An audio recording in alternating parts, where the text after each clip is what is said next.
As I will it, so shall it be. Evening witches, day witches. Still windy outside, so here I am for the final day of the October YouTube Pagan Vlog Challenge. And you know what? I was thinking about this morning. I'm gonna kind of miss this. Maybe I need to start scheduling a day or a couple of days or weekly themes or I don't know, something so that I stay on this because it's kept me more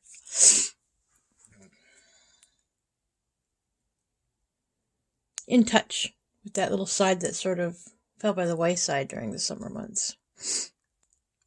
However, that burned quickly today.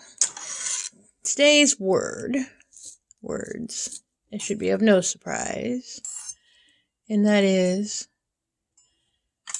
death, the dead.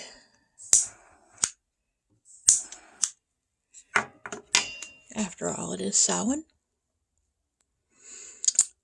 The practice that I received my degrees on celebrate 15 degrees, the old calendar, which means technically we wouldn't celebrate Samhain proper until about the 5th of November. Remember. But I think it's a whole, I use the word season, but honestly I think it started yesterday, and I think it'll run for about the first week, because you've got the Day of the Dead, and all these other cultures have their significant remembrance holidays for their ancestors, for the dead, during this time. And you have to wonder how much of that was actually connected to the old ways, where this was the final harvest. This was, I believe, the slaughter harvest. This is where, whether you're going to make it or break it through the winter, this is when it was going to happen. So you praised the gods, thanked the animals, and prepared to hunker down. But as for death and dying, death and the dead. Yep, the veil's thin right now. Pretty sure we all know that, we all feel that. I've woken up more than once recently to taps on my shoulders or things like that. Everybody just letting me know they're still around. And this thought had just occurred to me this evening, and much like Santa Claus, it makes you wonder sometimes my dead and my family's dead would be the same. So in this ethereal plane, you know, they can get to me and them simultaneously? Sure, I believe that. Travel around the world in one night, right?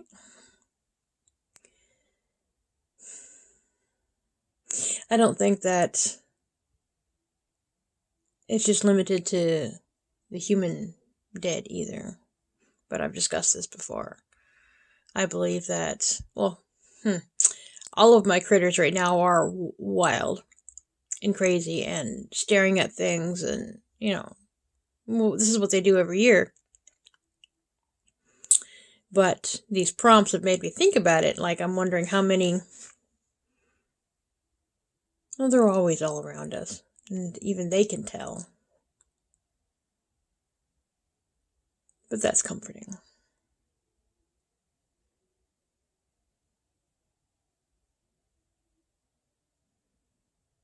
I was never one to, obviously I'd be sad. I was never one to be completely and utterly beside myself when a passing happened. And I always put that down to the fact that I guess I never believed they were gone forever. That they didn't just pass into some possibly mystical place where they would never be again.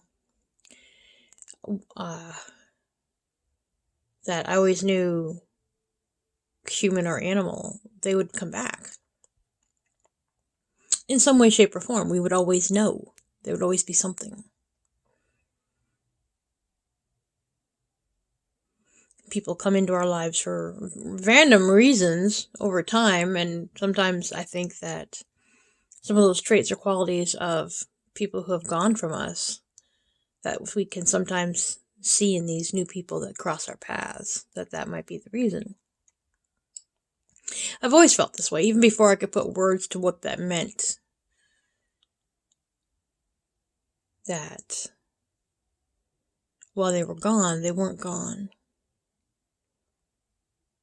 And for a very long time, I thought myself to be rather cold or unfeeling because I would not wail against the wall. I would not rend my clothes and be so beside myself that I couldn't function.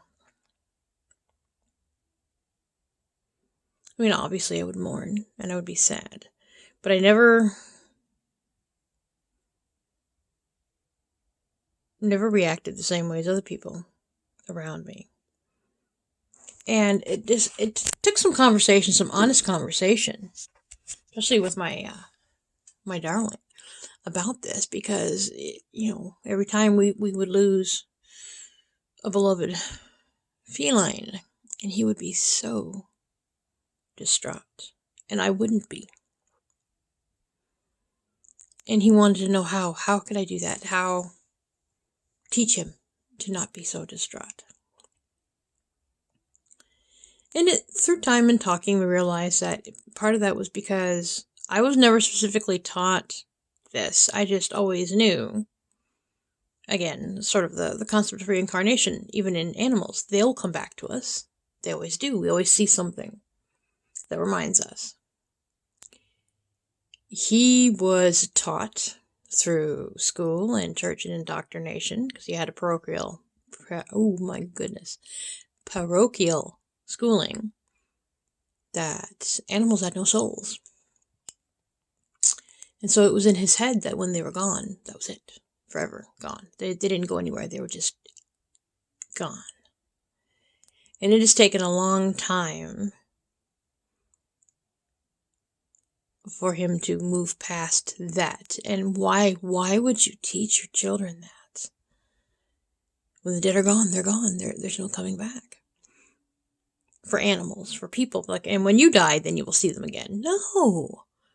I see them now. I hear them now. I feel them now. They counsel me. That little voice in my head sometimes, I know that is this one or that one, telling me, slow down, motor mouth. That's my grandfather.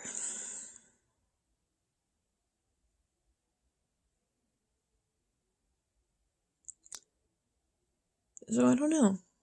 I mean, of course I'm sad. Guess I just show it differently. And of course I miss them.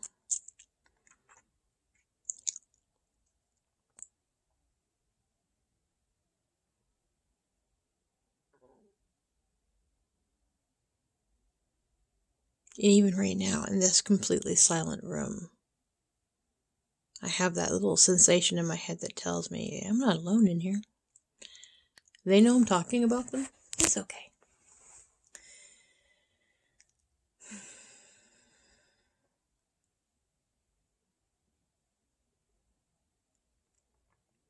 For most of us, this is also it will be New Year's Eve this evening. The beginning of the new Celtic year. Starts November 1st.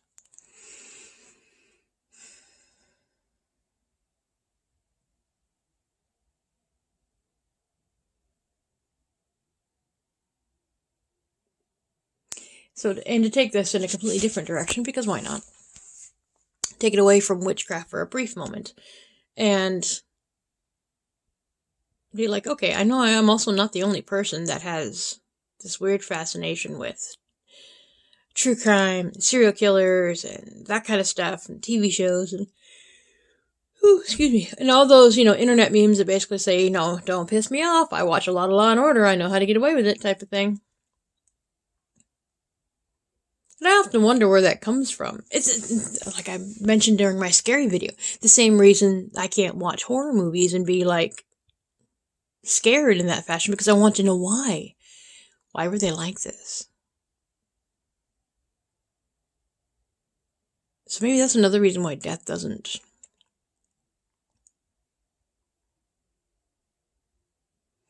I don't know. I can't even explain it. Maybe there's just something with me.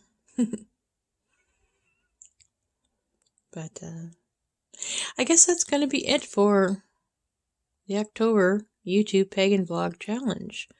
I've kind of enjoyed having a little something to think about every day, to talk about, to keep me on track, to keep me accountable. Meeting new people meeting me and seeing all my weirdness. At least hearing it. And, yeah, I guess that's going to be it. So, blessed Samhain, blessed New Year.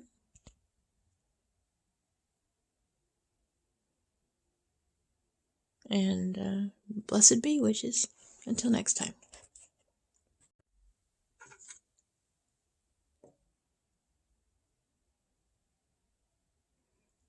The circle is open but never broken. Merry we did meet, merry we will part, and merry we will meet again.